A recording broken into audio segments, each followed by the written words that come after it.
Ako nang bahala. Ako nang bahala. Talo. Ano ba? Ikaw na bahala sa kanila? Oo, diskarte na yan. Diskarte na ng content creator nga. Na yan. Diskarte na ng content creator nga. Gago! Siya na daw bahala.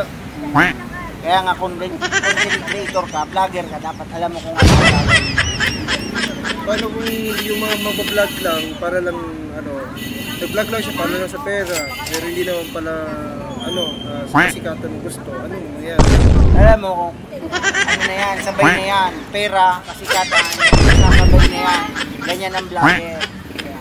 Kahit di ka pa vlogger, di ba, kuya, diskarte, nagmamali ka, di ba? Oo, dapat lang may diskarte ka pa, hindi lang pagpa-vlog, hindi lang kung paghanap buhay.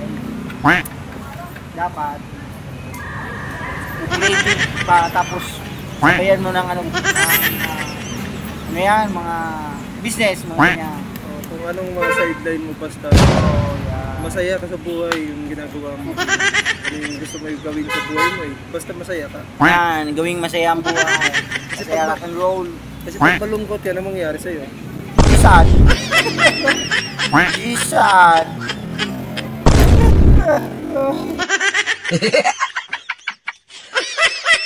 Talo. Hindi lang sa sad. Yung tipong gusto mo fokusan yung pangarap mo. Yung makuha yung pangarap magaling ka. Kasi pag masayahin ka, palapit yung pangarap. Oo, siyempre. Kasabay yan. Dapat kailangan. Ano suggest mo sa mga sad boy? Sad boy. Ito lang mapapayo ko sa inyo ha. Mamamatay kayo kagad pag sad boy kayo. Pag sad boy pala, mamamatay na maaga. Kakainin ka ng depress mo. Kakainin ka ng problema mo. Anong mapapalak mo doon? Talo. Sorry. Mamamatay ka ng maaga dyan. Mamamatay ka ng maaga dyan. What? What the fuck? Dapat huwag mag-stress. Good vibes lang. Oo, good vibes lang. Dapat lang good vibes lang. Tira mo si kuya dito, guys. Ayun, hindi tinda doon sa dulo. Ayun.